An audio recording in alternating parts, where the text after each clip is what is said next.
ನಮಸ್ತೆ ಟಿವಿ 20 ಕನ್ನಡ ವಾಹಿನಿಗೆ ಸ್ವಾಗತ. ಕುಟುಂಬ ನಿರ್ವಹಣೆಯ ಜೊತೆಗೆ ಮಹಿಳೆಯರು ಹೊಲಿಗೆ ತರಬೇತಿ ಪಡೆದು ಆರ್ಥಿಕವಾಗಿ ಸಫಲರಾಗಬೇಕು ಅಂತ ಶಾಸಕ ಹಂಪಯ್ಯ ನಾಯ್ಕ ಪುತ್ರ ಶಿವರಾಜ ನಾಯ್ಕ ತಿಳಿಸಿದ್ದಾರೆ. ರಾಯಚೂರು ಜಿಲ್ಲೆಯ ಮಾನ್ವಿ ಪಟ್ಟಣದ ತಾಲೂಕು ಪಂಚಾಯಿತಿ ಕಟ್ಟಡದಲ್ಲಿ ಸೇವಾ ಜಿಲ್ಲಾ ಶಿಕ್ಷಣ ಸಂಸ್ಥಾನ ಬುಡಕಟ್ಟು ಕೌಶಲ್ಯ ಕೇಂದ್ರ ರಾಯಚೂರು ಹಮ್ಮಿಕೊಂಡಿದ್ದ ವೃತ್ತಿ ಕೌಶಲ್ಯಗಳ ತರಬೇತಿ ಕೇಂದ್ರವನ್ನು ಉದ್ಘಾಟಿಸಿ ಮಾತನಾಡಿದರು. ಕೇಂದ್ರ ಹಾಗೂ ರಾಜ್ಯ ಸರ್ಕಾರ ಪರಿಶಿಷ್ಟ ಪಂಗಡ ಇಲಾಖೆಯಿಂದ ಬುಡಕಟ್ಟು ಜನಾಂಗಕ್ಕೆ ಸರ್ಕಾರ ನಾನಾ ಯೋಜನೆಗಳನ್ನು ಜಾರಿಗೆ ತಂದಿದೆ. ಪರಿಶಿಷ್ಟ ಪಂಗಡ ಜನಾಂಗದ ಮಹಿಳೆಯರು ತರಬೇತಿ ಪಡೆದು ಸಫಲರಾಗಬೇಕು ಅಂತ ಸಲಹೆ ಕೊಟ್ಟಿದ್ದಾರೆ. ಪುರಸಭೆಯ ವಿರೋಧ ಪಕ್ಷದ ನಾಯಕ ರಾಜ ಮಹೇಂದ್ರ ನಾಯ್ಕ ಮಾತನಾಡಿ, ಪರಿಶಿಷ್ಟ ಪಂಗಡದ ಜನಾಂಗಕ್ಕಾಗಿ ಸರ್ಕಾರ ಯೋಜನೆ ಜಾರಿಗೆ ತಂದಿದೆ ಅಂದ್ರೆ ನಮ್ಮ ಜನಾಂಗದ ಶ್ರೇಯೋಭಿವೃದ್ಧಿಗಾಗಿ. ಹೀಗಾಗಿ ಮಹಿಳೆಯರು ಸಫಲರಾಗೋದ್ರ ಜೊತೆಗೆ ತಮ್ಮ ಮಕ್ಕಳಿಗೆ ಉನ್ನತ ಶಿಕ್ಷಣ ಕೊಡಬೇಕಾಗಿದೆ ಎಂದಿದ್ದಾರೆ. 2024 ನವೆಂಬರ್ ಅಲ್ಲಿ ಈ ಸ್ಕೀಮ್ ಲಾಂಚ್ ಮಾಡಿದ್ರು. ಸೊ ಈ ಸ್ಕೀಮ್ ಬಗ್ಗೆ ಈಗಾಗಲೇ ನಾವು ನಮ್ಮ ಮಾನ್ವಿ ತಾಲೂಕಲ್ಲಿ ನಾನು ಈಗಾಗಲೇ ಬೇರೆ ಬೇರೆ ಸಂದರ್ಭಗಳಲ್ಲಿ ತರಬೇತಿಯಲ್ಲಿ ಕಾರ್ಯಕ್ರಮದಲ್ಲಿ ಇದ್ರ ಬಗ್ಗೆ ಮಾಹಿತಿ ಕೊಟ್ಟಿದ್ದೀವಿ. ಮತ್ತು ಹಳ್ಳಿಗಳಲ್ಲಿ ಕೂಡ ಒಟ್ಟು ನಮ್ಮ ಮಾನ್ವಿ ತಾಲೂಕಿಗೆ 17 ಹಳ್ಳಿಗಳನ್ನ ಈ ಒಂದು ಅಭಿಯಾನದಲ್ಲಿ ಆಯ್ಕೆ ಮಾಡಿದ್ದಾರೆ. ಸೊ ಅದೆಲ್ಲಕ್ಕೂ ಸಂಬಂಧಪಟ್ಟಕ್ಕೆ ಒಟ್ಟು 17 ಕಾರ್ಯಕ್ರಮಗಳು 25 ಇಲಾಖೆಗಳ ಒಂದು ಅಡಿಯಲ್ಲಿ. ಸೊ ಇವತ್ತು ಕೌಶಲ್ಯಾಭಿವೃದ್ಧಿ ಮತ್ತು ಉದ್ಯಮಶೀಲತೆ ಈ ಒಂದು ಇಲಾಖೆ ಜೊತೆಗೆ ಇವತ್ತು ನಾವು ನಮ್ಮ ಬುಡಕಟ್ಟು ಜನಾಂಗದವರಿಗೆ ಕೌಶಲ್ಯಾಭಿವೃದ್ಧಿಗೆ ಸಂಬಂಧಪಟ್ಟ ತರಬೇತಿ ಮಾಡ್ತಾ ಇದ್ದೀವಿ. ಸೊ ಈ ಒಂದು ಮುಖ್ಯ ಕಾರ್ಯಕ್ರಮ ಇದ್ದು ದಕ್ಷಿಣ ಜನಜಾತಿಯ ಗ್ರಾಮ ಉತ್ಕರ್ಷ ಅಭಿಯಾನ. ಇದು 2024ರಲ್ಲಿ ಮಾನ್ಯ ಪ್ರಧಾನಮಂತ್ರಿಗಳು ಇದನ್ನ ಸ್ಟಾರ್ಟ್ ಮಾಡಿದ್ದಾರೆ. ಸೊ ಇವತ್ತು ಒಟ್ಟು ನಮ್ಮ ಮಾನ್ವಿ ಅಖಂಡ ಮಾನ್ವಿ ತಾಲೂಕಿಗೆ 103 ವಿಲೇಜ್ಗಳನ್ನು ಆಯ್ಕೆ ಮಾಡಿ ಅಲ್ಲಿ ಒಟ್ಟಾರೆಯಾಗಿ ಶಿಕ್ಷಣ ಮತ್ತು ಆರೋಗ್ಯ ಜನರ ಪೌಷ್ಟಿಕತೆ ಮತ್ತೆ ಅಲ್ಲಿರ್ತಕ್ಕಂಥ ನಮ್ಮ ಯುವಕರಿಗೆ ಬೇಕಾಗಿರ್ತಕ್ಕಂಥ ಈ ಕೌಶಲ್ಯಾಭಿವೃದ್ಧಿ ಆಮೇಲೆ ವಿವಿಧ ಒಟ್ಟು 17 ಇಲಾಖೆಯ ಕಾರ್ಯಕ್ರಮಗಳನ್ನು ಇವತ್ತು ನಾವು ಇಂಪ್ಲಿಮೆಂಟ್ ಮಾಡ್ತಾ ಇದ್ದೀವಿ. ಸೊ ಇವತ್ತು ಮುಖ್ಯವಾಗಿ ಜನಶಿಕ್ಷಣ ಸಂಸ್ಥೆ ಅವರ ಒಂದು ದಿನದಲ್ಲಿ ಅವರ ಸಂಯುಕ್ತಾಶ್ರಯದಲ್ಲಿ ನಾವಿವತ್ತು ನಮ್ಮ ಮಹಿಳೆಯರಿಗೆ ಬುಡಕಟ್ಟು ಮಹಿಳೆಯರಿಗೆ ಹೊಲಿಗೆ ತರಬೇತಿಯನ್ನು ಸ್ಟಾರ್ಟ್ ಮಾಡ್ತಕ್ಕಂಥದ್ದು ನಮಗೆಲ್ಲ ಬಹಳ ಸಂತೋಷದ ವಿಚಾರ ಅಂತ ನಾನು ಗೊತ್ತೀನಿ. ಈಗಾಗಲೇ ನಾವು ಪ್ಲಾನ್ ಮಾಡಿ ಮಾನ್ಯ ಜಿಲ್ಲಾಧಿಕಾರಿಗಳ ಮೂಲಕ ಕಳಿಸ್ಕೊಡ್ತಾ ಇದ್ದೀವಿ. ಸೊ ಜೊತೆಗೆ ಆದಷ್ಟು ಬೇಗ ಈ ಒಂದು ಕೇಂದ್ರದ ಒಂದು ಕೌಶಲ್ಯ ತರಬೇತಿ ಸ್ಟಾರ್ಟ್ ಆಗಿದೆ. ತಮಗೆಲ್ಲ ಒಳ್ಳೆ ತರಬೇತಿ ಸಿಗಲಿ ಅಂತ ನಾನು ಆಶಿಸ್ತೇನೆ.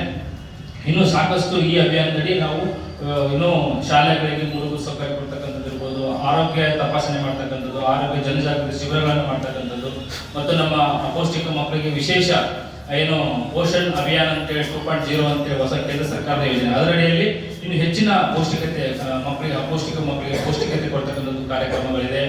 ಸೊ ಇನ್ನು ಸಾಕಷ್ಟು ನಮ್ಮ ಬುಡಕಟ್ಟು ಜನರು ಎಲ್ಲೆಲ್ಲಿ ವಾಸವಾಗಿದ್ರೆ ಅತಿ ಹೆಚ್ಚು ಸಂಖ್ಯೆಯಲ್ಲಿ ಎಲ್ಲ ಹಳ್ಳಿಗಳಲ್ಲಿ ಕೂಡ ನಾವು ವಿವಿಧ ಕಾರ್ಯಕ್ರಮ ಮಾಡುತ್ತಾ ಅವೇರ್ನೆಸ್ ಕೊಡ್ತಕ್ಕಂಥದ್ದು ಕಾರ್ಯಕ್ರಮ ಇದೆ. ಸೊ ಇದು ಬಹಳ ದೊಡ್ಡ ಕಾರ್ಯಕ್ರಮ. ಇದು ನಮ್ಮ ಮಾನ್ವಿ ತಾಲೂಕಲ್ಲಿ ಯಶಸ್ವಿ ಆಗಲಿ ಅಂತ ಹೇಳ್ತೀನಿ. ನಾನು ಈಗಾಗಲೇ ಮಾನ್ಯ ಶಾಸಕರಿಗೆ ಕೂಡ ಇದ್ರ ಬಗ್ಗೆ ಮಾಹಿತಿ ಕೊಟ್ಟು ಆಮೇಲೆ ಅವರ ಅಧ್ಯಕ್ಷತೆಯಲ್ಲಿ ಸಭೆ ಮಾಡಿ ಈ ಪ್ರಸ್ತುತ ಏನು ನಾವು ತಗೊಂಡಿದ್ದು ಅಷ್ಟು ವಿಲೇಜ್ ಕೂಡ ನನಗೆ ಆಕ್ಷನ್ ಪ್ಲಾನ್ ತೋರಿಸಿ ಅದನ್ನು ಕಳಿಸ್ಕೊಡಿ ಅಂತ ಹೇಳಿದ್ದಾರೆ. ಆ ಪ್ರಕಾರ ನಾವು ಕೆಲಸ ಮಾಡಿದ್ದೀವಿ. ಸೊ ಇದರಡಿಯಲ್ಲಿ ಸ್ಟಾರ್ಟ್ ಆಗಿರ್ತಕ್ಕಂಥ ಇವತ್ತಿನ ತರಬೇತಿ ಕೇಂದ್ರ ಬಹಳ ಒಳ್ಳೆಯ ಒಂದು ವಿಚಾರ ಅಂತ ನಾನು ಮಾನ್ಯ ಹೊಸ ಸರ್ಗೆ ನಾನು ಧನ್ಯವಾದ ತಿಳಿಸುತ್ತಾ ಒಂದು ವಿಶೇಷ ಒಂದು ಜ್ಞಾನವನ್ನು ನೀಡಲಿಕ್ಕೆ ರಾಯಚೂರು ಸೇವಾ ಜನಶಿಕ್ಷಣ ಸಂಸ್ಥೆಯಿಂದ ಏನು ಹಮ್ಮಿಕೊಂಡಿದ್ದಾರಲ್ಲ ಅದು ನಿಜಕ್ಕೂ ಶ್ಲಾಘನೀಯ ಅಂತಾನೆ ಹೇಳಲಿಕ್ಕೆ ಇಚ್ಛೆಪಡ್ತೀನಿ.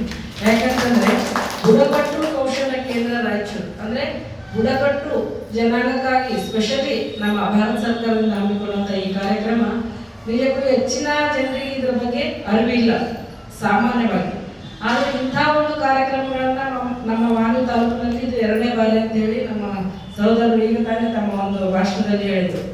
ಆದರೆ ಈ ರೀತಿಯ ಒಂದು 5 ವರ್ಷಗಳಿಗೆ ಒಮ್ಮೆ ಅಲ್ಲದೆ ಕೂಡ ಪ್ರತಿ ತಾವು ಹೇಳಿದ್ರೆ 5 ವರ್ಷದ ಒಂದು ಸ್ಕೀಮ್ ಇರ್ತದೆ ಅಂತ ಹೇಳಿ ನಮ್ಮ ಪ್ರಾಸ್ತಾವಿಕ ಭಾಷಣದಲ್ಲಿ ಸದಾನಂದ ಸರ್ ಅವರು ಹೇಳಿದರು. ಈ ರೀತಿಯ ಕಾರ್ಯಕ್ರಮಗಳು ಇದ್ದಂಥ ಸಂದರ್ಭದಲ್ಲಿ ಕೌಶಲ್ಯಾಭಿವೃದ್ಧಿಯ ಕಾರ್ಯಕ್ರಮಗಳನ್ನು ಹಮ್ಮಿಕೊಂಡಂಥ ಸಂದರ್ಭದಲ್ಲಿ ಸ್ಪೆಷಲಿ ಮಹಿಳೆಯರಿಗಾಗಿ ನೀವು ಹೆಚ್ಚಿನ ಒಂದು ನಾನು ಫಸ್ಟ್ ಪುರಸಭೆ ಮೆಂಬರ್ ಆಗಿ ನಾನು ಕಾರ್ಯನಿರ್ವಹಿಸಿದ್ದೀನಿ, ಅಧ್ಯಕ್ಷರಾಗಿ ಕೂಡ. ಆದರೆ ನಮ್ಮ ಒಂದು ಇದರಲ್ಲಿ ನಾನು ಈ ರೀತಿಯ ಒಂದು ಇದನ್ನ ಕೇಳಿರ್ಲಿಲ್ಲ. ಮತ್ತೆ ನಾವು ಇದ್ರ ಬಗ್ಗೆ ಅರಿವು ಕೂಡ ಜನರಲ್ಲಿ ನಾವು ಯಾವ ರೀತಿಯ ಒಂದು ಅರಿವನ್ನು ಕೂಡ ಮೂಡಿಸಿರ್ಲಿಲ್ಲ ನನ್ನ ಒಂದು ಮಾಹಿತಿ ಪ್ರಕಾರ. ಆದ್ರೆ ಇವತ್ತಿನ ದಿನ ಇದೊಂದು ಕಾರ್ಯಕ್ರಮ ಹಮ್ಮಿಕೊಂಡಿದ್ದೀರಿ ಅಂತಂದ್ರೆ ಡೋರ್ ಟು ಡೋರ್ಗೆ ಹೋಗಿ ನಾವು ಮಹಿಳೆಯರಿಗೆ ನಾನು ಕೇಳದೆ ಅಪ್ಲಿಕೇಶನ್ ಹಾಕಿದ್ರ ಏನು ಸರ್ ನಿಮ್ದು ಯಾವ ರೀತಿಯ ಒಂದು ನಿಯಮಾವಳಿಗಳಿದೆಯೋ ಅಂತ ನಾನು ಪ್ರಶ್ನಿಸಿದಂಥ ಸಂದರ್ಭದಲ್ಲಿ ಸದಾನಂದ ಸರ್ ಅವರು ಹೇಳಿದ್ರು, ಇಲ್ಲ ಮೇಡಮ್ ನಾನು ಬಾಗಿಲಿಂದ ಮನೆಗೆ ಹೋಗಿ ಮಹಿಳೆಯರಿಗೆ ಒಂದು ಜಾಗೃತಿಯನ್ನು ಮೂಡಿಸಿ ಈ ರೀತಿ ತರಬೇತಿಯನ್ನು ಕೊಡ್ತೈತಿ, ನೀವು ಬರ್ಬೇಕಂತ ಕರೆದಿದ್ದೀವಿ ಅಂದ್ರೆ. ಆದರೂ ಕೂಡ ಒಂದು ಖೇದದ ಸಂಗತಿ ಅಂದ್ರೆ ಬೇಜಾರ ಸಂಗತಿ ಏನಂತಂದ್ರೆ ಕೇವಲ 18 ಮಂದಿ ಮಾತ್ರ ನಾವು ಇಲ್ಲಿ ಕಾಣ್ತಾ ಇದ್ದೀವಿ. ಹೌದಾ? ಯಾಕೆ ಈ ರೀತಿ ಅಂತ ಹೇಳಿದ್ರೆ ನಮ್ಮ ಮಹಿಳೆಯರಲ್ಲಿ ಈ ರೀತಿಯ ಒಂದು ಅರಿವು ಅಂದ್ರೆ ನೀವು ಅರಿವು ಆಗಿಲ್ಲ ಅಂತ ಬೇಕು, ನಾವು ಹೊರಡಲ್ಲ, ನಮ್ಗೆ ಅದ್ರ ಬಗ್ಗೆ ಜ್ಞಾನ ಇಲ್ಲ ಅಂತಾನೆ ಅರ್ಥ. ಹೌದಾ? ಅದಕ್ಕಾಗಿ ನಾನು ಒಂದೇ ಒಂದು ಮಾತನ್ನ ತಮ್ಮಲ್ಲಿ ಅಕ್ಕ ತಂಗಿಯರಲ್ಲಿ ನಾನು ಹೇಳೋದಕ್ಕೆ ಇಚ್ಛೆ ಪಡ್ತೀನಿ. ನೀವು ಕೂಡ ಈ ಒಂದು ತರಬೇತಿಯ ಒಂದು ಅನುಭವ ಏನು ಪಡಿತೀರಲ್ಲ, ಇನ್ನ ಪಡೆಯೋದಕ್ಕಿಂತ ಮುಂಚೆ ಇವತ್ತು ನೀವು ನಿಮ್ಮ ಮನೆಗೆ ಹೋದ್ರೆ ಅಕ್ಕಪಕ್ಕದಲ್ಲಿ ಇರ್ತಕ್ಕಂಥ ಯಾರೇ ಆಗಿರ್ಬೋದು, ವಿದ್ಯಾವಂತರಾಗಲಿ ಅವಿದ್ಯಾವಂತರಾಗಲಿ, ಆದ್ರೆ ಯಾವ ಮಹಿಳೆ ಕೇವಲ ಯಾವ ವ್ಯಕ್ತಿಯಲ್ಲಿ ಎಂತ ಕೌಶಲ್ಯ ಇರ್ತದೆ ಅಂದ್ರೆ ಎಂತ ಬುದ್ಧಿ ಇರ್ತದೆ ಅಂತ ನಮ್ಗೆ ಗೊತ್ತಾಗಲ್ಲ. ಹೌದಾ? ಅವರು ಓದದೇ ಇದ್ರು ಕೂಡ ಅವರಲ್ಲಿ ಅತಿಯಾದ ಒಂದು ಈ ರೀತಿಯ ಹೊಲಿಗೆ ಇದರಲ್ಲಿ ಇರ್ಬೋದು, ಸೊ ಬೇರೆ ಬೇರೆ ಜ್ಞಾನವನ್ನು ಪ್ರತಿಯೊಬ್ಬ ವ್ಯಕ್ತಿ ಹೊಂದಿರ್ತಾರೆ. ನನ್ನಲ್ಲಿರ್ತಕ್ಕಂಥ ಒಂದು ಕೌಶಲ್ಯ ನಿಮ್ಮ ಹತ್ರ ಇರ್ಲಿಕ್ಕಿಲ್ಲ. ನೀವು ನಾನು ಈ ವೇದಿಕೆ ಮೇಲೆ ಇದ್ದೀನನ್ನು ಕೂಡ ಕೆಳಗೆ ಕುಂತರು ನಿಮ್ಮಲ್ಲಿರ್ತಕ್ಕಂಥ ಕೌಶಲ್ಯ ನನ್ನ ಹತ್ರ ಇರೋದಿಲ್ಲ. ಯಾಕಂತಂದ್ರೆ ಅದು ದೇವರ ಒಂದು ಸೃಷ್ಟಿ. ಈ ಒಂದು ಕಾರ್ಯಕ್ರಮಕ್ಕೆ ಜನಪ್ರಿಯ ಶಾಸಕರಾದ ಅಂಬರೀಶ್ ಮತ್ತು ಚೇತನವರು ಬರಬೇಕಾಗಿತ್ತು. ಅವರು ಬೆಂಗಳೂರಿನ ಬೇರೆ ಒಂದು ಕಾರ್ಯಕ್ರಮ ಈ ದಿನ ಆ ಕಾರ್ಯಕ್ರಮದಿಂದ ಅವರನ್ನು ಅನುಪಸ್ಥಿತಿಯಲ್ಲಿ ನಮ್ಮನ್ನು ಕಳಿಸಿದ್ದಾರೆ. ಹೀಗಾಗಿ ಈ ಹೆಣ್ಮಕ್ಕಳು ಸಮಾಜದಲ್ಲಿ ಆರ್ಥಿಕವಾಗಿ, ಸಾಮಾಜಿಕವಾಗಿ, ರಾಜಕೀಯದಲ್ಲಿ ಬಹಳಷ್ಟು ಕೂಡ ಹಿಂದುಳಿದಿದ್ದಾರೆ. ಅದರಲ್ಲಿ ಮುಖ್ಯವಾಗಿ ಶಿಕ್ಷಣದ ಕೊರತೆ ಬಹಳ ತುಂಬ. ಹೀಗಾಗಿ ಇಂಥ ಒಂದು ಸಂದರ್ಭದಲ್ಲಿ ಬುಡಕಟ್ಟು ಇಲಾಖೆ ಕೇಂದ್ರ ಮತ್ತು ರಾಜ್ಯ ಸರ್ಕಾರಗಳ ಒಂದು ಸಂಯುಕ್ತ ಆಶ್ರಮದಲ್ಲಿ ಹೆಣ್ಮಕ್ಳನ್ನು ಯಾವ ಥರ ಕೆಳ ಹಂತದಿಂದ ಮೇಲೆತ್ತಬೇಕು, ಯಾವ ಯಾವ ವಿಧಗಳಲ್ಲಿ ಹೆಣ್ಮಕ್ಳಿಗೆ ಪ್ರೋತ್ಸಾಹ ಕೊಡಬೇಕು, ಟ್ರೈನಿಂಗ್ಗಳು ಕೊಡಬೇಕು, ಅವರು ಸಾಮರ್ಥ್ಯಕ್ಕೆ ತಕ್ಕ ಹಾಗೆ ಹೆಣ್ಮಕ್ಳು ತಮ್ಮ ಕಾಲ ಮೇಲೆ ತಾವು ನಿಂತುಕೊಳ್ಳೋಕ್ಕೆ ನಾವೆಲ್ಲ ಅವರು ರೂಪರೇಷೆ ಹೇಗೆ ಮಾಡಬೇಕು ಅಂತೇಳಿ ಹಿಂಸಲೆಗೆ ಅವರೆಲ್ಲ ಬಂದಿದ್ದಾರೆ ಈ ದಿನ. ಹೀಗಾಗಿ ಕೇಂದ್ರ ಸರ್ಕಾರದ ಅಧೀನದಲ್ಲಿ, ರಾಜ್ಯ ಸರ್ಕಾರದ ಅಧೀನದಲ್ಲಿ ಇರ್ತಕ್ಕಂಥ ಇಂಥ ಕಾರ್ಯಕ್ರಮಗಳು, ಸೌಲಭ್ಯಗಳು ಬಹಳಷ್ಟು ಇವೆ. ಬಹಳ ದುರದೃಷ್ಟಕರ. ನಮ್ಮ ರಾಯಚೂರು ಜಿಲ್ಲೆಯಲ್ಲಿ, ಹೈದರಾಬಾದ್ ಕರ್ನಾಟಕದಲ್ಲಿ ಪರಿಶಿಷ್ಟ ವಾಲ್ಮೀಕಿ ಜನಾಂಗದವರು ಬಹಳಷ್ಟು ಇದ್ದೀವಿ. ಬಟ್ ಇವೆಲ್ಲ ಕಾರ್ಯಕ್ರಮಗಳು ಇನ್ನು ಅವರಷ್ಟು ನಮ್ಮ ಜನರಿಗೆ ತಲುಪೇ ಇಲ್ಲ. ಹೀಗಾಗಿ ನೀವು ಕೂಡ, ನಾವು ಕೂಡ ಪ್ರಯತ್ನ ಪಡಬೇಕು, ಜನಪ್ರತಿನಿಧಿಗಳು ಮತ್ತು ಜನರು ಕೂಡ ನೀವು ಕೂಡ ಅದು ಸಹಕಾರ ಕೊಡಬೇಕು. ಇಲ್ಲೇ ಬರ್ತಕ್ಕಂಥ ಸೌಲಭ್ಯಗಳು, ಅನುದಾನಗಳು ಹೆಂಗೆ ಬಂದಿದ್ದು ರಾಜ್ಯ ಗೌರ್ಮೆಂಟ್ ಮತ್ತು ಕೇಂದ್ರಕ್ಕೆ ವಾಪಸ್ ಮಾಡಿಬಿಟ್ರೆ ಇದು ಸುಮಾರು 20-25 ವರ್ಷದಿಂದ ನೋಡ್ತಾ ಬಂದಿದೆ. ಯಾರು ಕೂಡ ಬೇರೆ ಒಂದು ಜಿಲ್ಲೆಗಳಲ್ಲಿ ಮೈಸೂರು, ಮಂಡ್ಯ, ಕೊಡಗು ಆ ಥರ ನೋಡ್ತಾರೆ. ಅಲ್ಲೆಲ್ಲ ಸ್ವಲ್ಪ ಬಳಸ್ಕೊಳ್ತಾರೆ. ಬುಡಕಟ್ಟು ಇಲಾಖೆ ಬರ್ತಕ್ಕಂಥ ಪ್ರತಿಯೊಂದು ಇಲಾಖೆಯಲ್ಲೂ ಕೂಡ ನಮ್ಮ ನಿರ್ದಿಷ್ಟವಾದ ಅಮೌಂಟನ್ನು ಕೂಡ ನಿಗದಿಯಾಗಿರ್ತದೆ. ಆದರೆ ನಾವು ನಮ್ಮ ಕಡೆ ಶಿಕ್ಷಣ ಕೊಡ್ತೇನೋ ಅಥವಾ ಅವರಷ್ಟು ಕೊಡ್ತೇನೋ ಅಥವಾ ಗೌರ್ಮೆಂಟ್ ವಿಶ್ವಾಸಗಳ ಆ ಒಂದು ಕಡಿಮೆನೋ ಇಷ್ಟು ದಿನ ಹೆಂಗೋ ಹೋಗ್ಬಿಟ್ಟದು ಕಾಲಮಾನಗಳು. ಆದ ಕಾರಣ ಇನ್ಮೇಲಾದರೂ ಕೂಡ ನಿಮ್ಮ ಜೊತೆಗೆ ಮಹಿಳೆಯರಿಗೋಸ್ಕರವಾಗಿ ಈ ಒಂದು ಟ್ರೈನಿಂಗ್, ಟೈಲರಿಂಗು, ಇನ್ನಿತರ ಎಲ್ಲ ಇಲಾಖೆಗಳು ಕೂಡ ಸಂಯುಕ್ತಾಶ್ರಮದಲ್ಲಿ ನಿಮ್ಮ ಜೀವನ ಮಟ್ಟ ಯಾವ ಥರ ಮೇಲೆತ್ತಬೇಕು, ನಿಮ್ಮ ಕುಟುಂಬಕ್ಕೆ ನೀವು ಆಧಾರ ಯಾವ ಥರ ಇರಬೇಕು, ಇದರಿಂದ ನಿಮ್ಮ ಮಕ್ಕಳಿಗೆ ಮತ್ತು ನಿಮ್ಮ ಕುಟುಂಬಕ್ಕೆ ಯಾವ ಥರ ಆರ್ಥಿಕವಾಗಿ ಸಬಲ ಆಗಬಹುದು ಅಂತೇಳಿ ಈ ಒಂದು ಕಾರ್ಯಕ್ರಮವನ್ನು ಹಮ್ಮಿಕೊಂಡಿದ್ವಿ. ಹೀಗಾಗಿ ನೀವು ಕೂಡ ಎಲ್ಲ ಮಹಿಳೆಯರು ಕೂಡ ಇಂಟ್ರೆಸ್ಟ್ ಇದ್ದವರಿಗೆ, ಅದೆಲ್ಲ ಮುಖ್ಯವಾಗಿ ಯಾರ್ಯಾರಿಗೆ ತಮಗೆ ಇಂಟ್ರೆಸ್ಟ್ ಇರ್ಬೇಕಮ್ಮ, ಇಂಟ್ರೆಸ್ಟ್ ಕಲಿಕೆ ಇರಬೇಕು, ಅವಾಗ ಸೌಲಭ್ಯಗಳು ಬರ್ತಾವ. ಬಹಳಷ್ಟು ಕೂಡ ನಮ್ಗೆ ಧನ ಸಹಾಯಗಳು. ಸಾಮಾಜಿಕವಾಗಿ ರಾಜಕೀಯ ರಂಗದಲ್ಲಿ ಮುಂದೆ ಬರಬೇಕಂದ್ರೆ ಶಿಕ್ಷಣದ ಅವಶ್ಯಕತೆ, ಅವರ ತಂದೆ ತಾಯಿ ಮತ್ತು ಕಲಿಸಿದ ಗುರುಗಳು ಇವರಿಗೆ ಒಳ್ಳೆಯ ವಿದ್ಯಾಭ್ಯಾಸ ನೀಡಿದಾಗ ಮಾತ್ರ ಈ ದೇಶದಲ್ಲಿ ಒಬ್ಬ ಉನ್ನತ ಪ್ರಜೆಯಾಗಿ, ಮಹಿಳೆಯಾಗಿ ತನ್ನ ಜೀವನವನ್ನು ಉತ್ತಮವಾಗಿ ರೂಪಿಸಿಕೊಳ್ಳಕ್ಕೆ ಒಂದು ಸಹಕಾರಿಯಾಗುತ್ತದೆ. ಈ ತರಬೇತಿ ಮಾಡಿದ್ದು ತುಂಬ ಸಂತೋಷದ ವಿಷಯ. ಇದಕ್ಕೆ ಕೇಂದ್ರ ಮತ್ತು ಕೇಂದ್ರ ಸರ್ಕಾರ ಸಾಕಷ್ಟು ಸೌಲಭ್ಯಗಳನ್ನು ಮತ್ತು ಸಬ್ಸಿಡಿಗಳನ್ನು ನೀಡಿದೆ.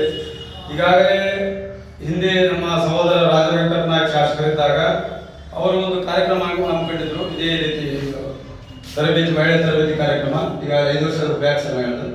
ಅವಾಗ ರವೀಂದ್ರ ಉಪ್ಪಾರ್ ಅಂತೇಳಿ ಸಮಾಜ ಕಲ್ಯಾಣ ಅಧಿಕಾರಿಗಳಿದ್ರು.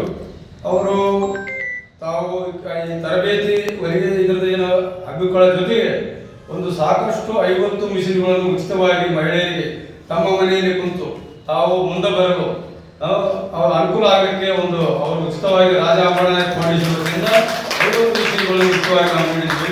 ಅದಕ್ಕೂ ನಾವು ಸಾಕ್ಷಿ ಸಂಬಂಧಪಟ್ಟ ಪತ್ರಕರ್ತರು ಇದ್ದಾರೆ.